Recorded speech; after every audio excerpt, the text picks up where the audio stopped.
The Hall of Quiet Stars had not known silence like this in 10,000 cycles. It was not the respectful hush of ceremony, nor the tense quiet before war. This was a hollow stillness, the kind that came after something sacred had been broken, and no one yet knew how to breathe again. Queen Charalith of the Varelian Concord stood alone at the center of the hall, her long iridescent mantle pooling around her like fallen wings. The bioluminescent constellations etched into the vaulted ceiling dimmed in response to her grief, their colors fading from royal violet to a muted, sorrowful blue. The ancient palace itself mourned with her. Her daughter was gone. Not dead, no body had been found, but taken. Stolen during the chaos of the border collapse near the Perseus Drift, when a dozen species clashed and fleets burned in the dark. Princess Talus, heir to the Concorde, had been aboard a diplomatic cruiser under full protection. That protection had meant nothing when reality itself fractured under experimental weapons and spatial anomalies. The search had lasted a full cycle, then another, then 3 more. Nothing. No trace of her biosignature. No wreckage consistent with survival. No ransom demand. The galaxy, vast and uncaring, had swallowed the Queen's child whole. The Concorde Council urged acceptance. Prepare for succession contingencies, they said gently. The probability curve is unforgiving. Charalith listened. She nodded. She dismissed them with grace. And when she was alone, she shattered crystal pillars older than most civilizations with a single scream. Varelian queens were not supposed to break. They were living symbols, gene-coded to radiate calm, wisdom, and continuity. Their emotions were regulated, their grief moderated by neural symphonies passed down through bloodlines. Yet Charalith's grief overwhelmed even that ancient design, because Talus was not just an heir. She was her child. Far away, on a world that did not appear on most Concorde star charts, a human named Elias Mercer knelt in the dirt and tried not to panic. The planet was officially designated K-317b, though the human exploratory crew had named it Havenfall after realizing how badly they needed the irony. It was a backwater world on the edge of mapped space, overlooked by trade lanes and ignored by empires. Elias had come here as a logistics specialist, not a hero, which made the small, unconscious alien girl lying beside his shelter a very big problem. She was tall by human standards, nearly his height when standing, but slight, with a body built for elegance rather than strength. Her skin shimmered faintly even in shadow, patterned with soft lines of bioluminescence that pulsed weakly in time with her breathing. One of her 4 eyes was swollen shut, and a deep gash ran across her side where something had torn through her ceremonial armor. Elias didn't know her name. He didn't know her species. He only knew that when the spatial rupture had ripped open above the colony site weeks ago, she had fallen out of the sky. Everyone else had panicked. Elias had run toward her. He'd carried her into shelter as the anomaly collapsed behind them, cutting off any chance of tracing where she came from. When scans showed her life signs were unstable but recoverable, Elias made a decision that would ruin his career if anyone ever found out. He stayed. He used emergency medkits not meant for alien physiology. He improvised. He learned her breathing rhythm, adjusted atmospheric filters, and spent sleepless nights monitoring her pulse with outdated sensors. When she woke, terrified and alone, he didn't point a weapon. He offered water. The first weeks had been chaos. She couldn't speak his language. He couldn't pronounce hers. Fear had driven her into violent panic more than once, and Elias still bore the scars on his arms where she'd lashed out instinctively. But humans were stubborn and patient, and after a while, she learned he wasn't trying to hurt her. She learned his name. He learned hers. Talus. She never told him she was a princess. He never asked. By the time winter storms swept across Havenfall's plains, they were no longer strangers surviving together. They were something else. Elias learned that Varelians experienced emotion in waves, not spikes. That grief lingered longer, but joy burned brighter. Talus learned that humans laughed even when afraid, and that Elias hummed old Earth songs when he thought she was asleep. She told him about her mother in fragments, about a queen whose voice could calm riots and whose presence made entire worlds feel safe.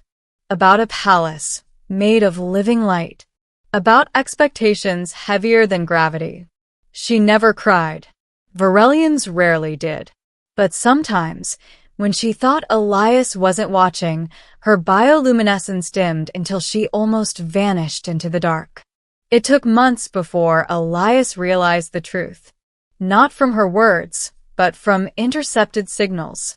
A Concord beacon, faint but unmistakable, swept the outer system one night. Elias rerouted his equipment, listening as alien frequencies filled his shelter with desperate echoes. Princess Talus, missing, reward authorization unrestricted, by decree of Queen Charalith. Elias stared at the screen, then at Talus, who stood frozen in the doorway. She knew. He saw it in the way her lights flickered. They argued for the first time that night. Talus didn't want to go back, not yet. The galaxy was dangerous. Her mother would lock her away, drown her in guards and expectations, never let her breathe freely again. Elias argued that her mother thought she was dead, that every day she stayed here was another day of that grief. Talus accused him of not understanding. Elias accused her of being cruel without meaning to be.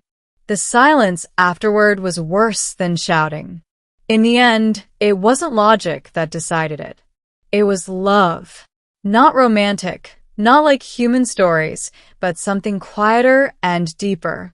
The kind that forms when two lost beings keep each other alive long enough to matter. Talus left a small, glowing data crystal on the table that night. "If you find a way," she said softly, "promise me you'll come too." Elias swallowed. "I promise," he said. It took Elias 3 weeks to rig a transmitter powerful enough to punch through Concord space. It took Talus a single encoded pulse to bring the galaxy to its knees. The signal reached the Varelian capital during a morning convocation. Queen Charalith stood before the council, her posture flawless, her soul exhausted. When the alert chimed, royal priority, genetic authentication confirmed, the entire hall froze. The queen listened. She did not move. She did not breathe. Then she collapsed. They caught her before she hit the floor. By the time the royal fleet arrived at Havenfall, Elias had already packed what little he owned. He stood beside Talus under an open sky, facing ships that blotted out the stars. Warships. Medical cruisers. And at their center, the Queen's flagship, its hull blazing with living light. Charalith descended personally. She saw her daughter, and the universe righted itself. She crossed the distance in silence, ignoring protocol, guards scrambling to keep up as she pulled Talus into her arms. Their bioluminescence flared together, synchronizing in a radiant pattern unseen since the Queen's own ascension. For a long time, no one spoke. When Charalith finally looked up, her 4 eyes fixed on Elias. The human froze. He had faced danger before. Hostile environments. Equipment failures. Starvation. He had never faced a mother reunited with her lost child. "You," the Queen said, her voice resonant enough to shake the air, "are human." "Yes, Your Majesty," Elias said, heart pounding. "You found my daughter." "Yes." "You kept her alive." "Yes." "You returned her to me." Elias nodded. Silence stretched. Every weapon in the fleet tracked him. Then Queen Sharalith did something no Varelian queen had ever done in recorded history. She bowed. Not deeply, but unmistakably. "A debt exists," she said, "between my blood and yours." The council would later argue over what that meant. History would remember the moment differently, because before anyone could speak, Talis took Elias's hand. "He promised," she said simply. "He's coming with us." The queen studied them both. Then she smiled. Years later, human children would learn about the Mercer Accord, the treaty that reshaped human-Concord relations overnight, about the logistics officer who became an interstellar envoy, about the alien princess who refused to rule alone. But Elias would remember something smaller. Standing on a balcony of living light, watching twin suns set over a palace that once symbolized unreachable power. And beside him, a Varelian queen who was no longer devastated, because a human had returned her daughter, and in doing so, changed the fate of more than one world. The galaxy did not change all at once. At first, it shifted in whispers. Queen Sharalith kept her daughter close in the days that followed, refusing to release her from sight. Palace protocol shattered quietly. Meetings postponed, councils dismissed, centuries-old traditions bent without announcement. The queen walked the gardens herself, her mantle unfastened, Talis beside her like a living proof against despair. The Concord had prepared for mourning. Instead, it found itself unprepared for joy. Yet joy did not erase loss.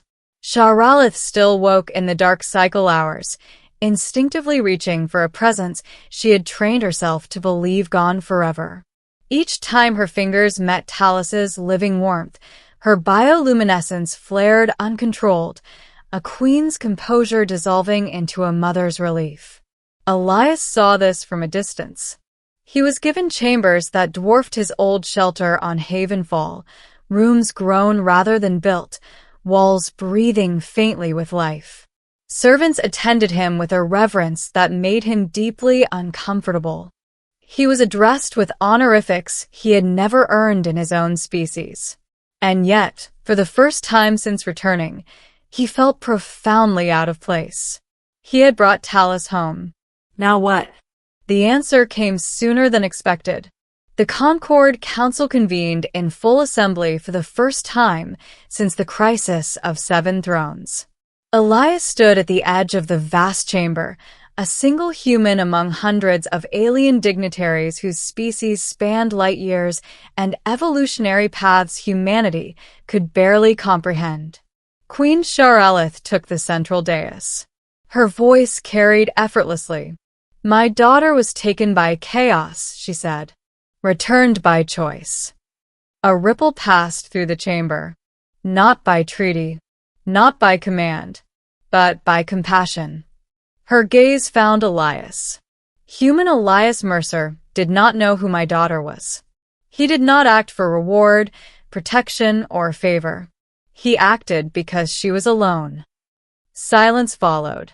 Then Sharalith did something even more unprecedented than her bow on Havenfall. She dismissed the guards. "All of them," she said. Weapons powered down. Shields fell inert. The hall became vulnerable for the first time in recorded Concord history. "This," the queen said, "is trust." She stepped down from the dais until she stood face to face with Elias. "In our culture," she continued, "a life saved binds the savior to the saved. A child saved binds the savior to the mother." Elias swallowed. "I didn't do it for her." "I know," Sharalith said gently. Her voice softened, no longer amplified by royal resonance. "That is why it matters." She turned back to the assembly. "From this moment forward, humanity is no longer an emerging species to be observed. They are a bonded people, protected under my word." The chamber erupted. Some protested. Some celebrated. Some simply stared in disbelief. History shifted its weight. But for Elias, the most important moment came later. It came on a quiet balcony overlooking the stellar gardens, where Talus stood watching artificial stars drift through the air like slow snow. "You could have left," she said without turning. Elias leaned on the railing beside her. "I thought about it," he admitted. "A lot. And I realized something," he said. "Back on Havenfall, I thought I was saving you. But really, you gave me a reason to matter." Talus's lights brightened. "In the Concord," she said softly, "we are born into purpose. It is chosen for us. You humans terrify us because you choose yours." She faced him fully. "My mother offered you anything." "She did. And you asked for nothing." "I asked for you to be safe." Talus reached out, placing her hand over his heart. "Then stay," she said. "Not as a subject. Not as a servant. Stay because you choose to."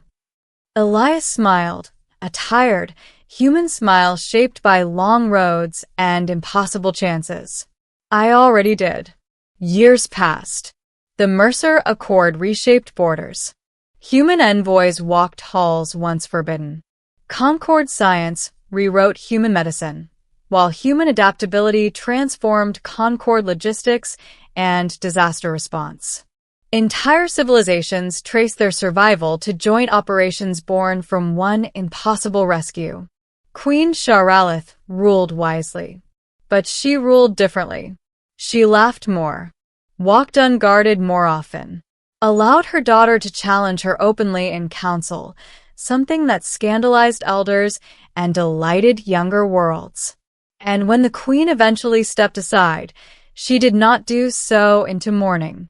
She did so into pride. At Talus's coronation, Elias stood among the honored few, older now, lines at the corners of his eyes, his hair threaded with gray. When the new queen took her mantle, her bioluminescence pulsed once, then twice. A Varelian gesture meaning gratitude, remembered.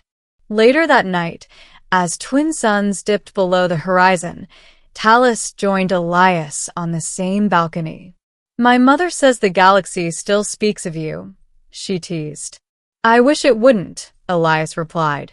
"I was just a guy in the wrong place." Talus smiled. "No," she said. "You were exactly where you were needed." She looked out at the stars. "The Concord once believed strength was found in power," she said. "Now we know it can be found in mercy." Elias followed her gaze. On a distant world, a lost child laughed. On another, a war never started. And far from Havenfall, the echo of a single human choice continued to ripple outward, reshaping destiny itself. Because once, when an alien queen was devastated beyond endurance, a human returned her daughter. And the galaxy learned what that truly meant.